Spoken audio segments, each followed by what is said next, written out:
June at Renica, Bella Padilla, and Liza Zenon! Hi, Raisa. Hi, Bella. Hi. Ang ganda naman ng tan ni Bella. Saka pala. Mabagay sa kanya I love your color, girl. Alam ko na where you got that. Where? From taking take 10 in your kissing scene with Aljor. No. Pagkanta ka ba naman yung character muna? Bella, so ikaw dito ay parang like Machete, parang na-resurrect ka din. Yes, opo. Warrior princess din ako. So, I'm playing two characters, si Aguinaya and si Rosella. Pero si Aguinaya, snippets lang, medyo flashback siya. Pero magiging big factor siya kung bakit may in love si Rosella kay Machete.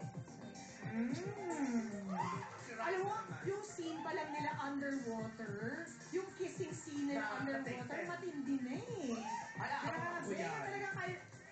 If only for that, I will watch it. Si Raisa naman. Si Raisa parang ikaw yung ano eh, di ba? Creator ni Machete. Sculptress. Yes. At lagi kong aawayin dito si Rosella na si Bella. Bugbog sarado siya sa akin. Actually, Enjoy ba? Do you like doing it? Oh, you know, she's the one crying after the takes. Pag binubugbog niya ako, siya yung umiyak sa gilid. Si Raisa after the fact. Well, guys, I think it's time that you invite our kapusos everywhere to watch Machete. Yes, bago lahat, gusto kong batiin ng happy birthday ang aking daddy. Oh, happy birthday! And birthday din ng cousin mo, si Kylie Padilla. Happy birthday, Kylie. Happy birthday. Birthday na ni Kylie. O, teka, unahin mo natin ibang girls.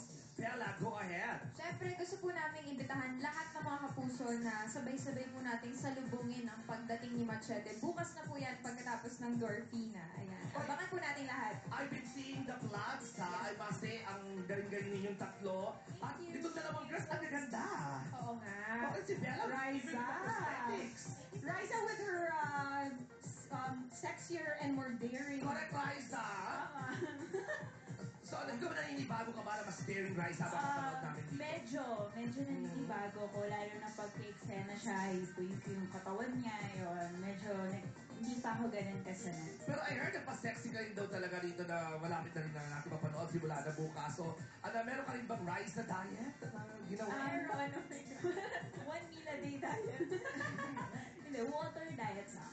Water, as in all water lang? All Hindi day naman, long? nakain ako siguro isang meal lang, tapos puro water na yun lahat. Well, it looks good, girls. Pero in fairness, ako rin nagulat ako. Sobrang sexy. I know. Ay, ganun ba naman? Oh, Raisa! Hirap na trabaho mo, Invite Aljo. them! Napapagigilan ako ng pagkaganda ng Ibitahan babae. ko kayong lahat na manood ng Machete, panibagong alamat po ito ng Machete.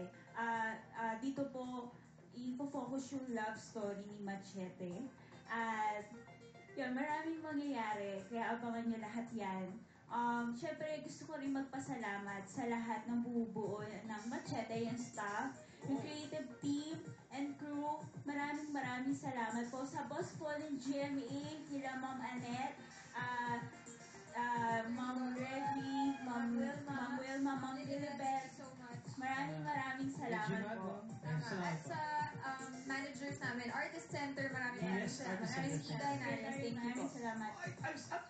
Ngayon ko lang nga na-realize, I'm so happy that Raisa, you got this role, no? You deserve this role. Thank you po. Diba? Ang ganda, ang sexy. Aljor, go right ahead and invite. Yes, matapos po ang 2 dekada, magbabalik na po si Machete. Abangan niyo po yan, bukas na po. Directed by Direct Don Michael Perez and Direct Gina Alahar. Pagkatapos po ng Dwarfina. Thank you very much. At ang mga kasama nyo, ha? Gina Alahar, Leo Loxil. Leonie Buen Camino, tama. Direct- Kasama natin sila Direct Rocky Zoren. Gutierrez, Direct Zoren po. Gwen Zamora. At saka gusto ko yung short hair si Machete. Yes, Iba naging naman. Naging bold na si Machete. Siyempre, Thank you, guys! At good luck sa new show! Hasta lunes, Machete. Thank you. At mamaya, Motor Showbiz Central, masasaksihan niyo po ang operation ni Marian Rivera. No less than sweet interviewed her about it. Magbabalik po kami. Please stay with us. Pino Lazaro, thank you. Ano na nangyari? Ikaw, thank you.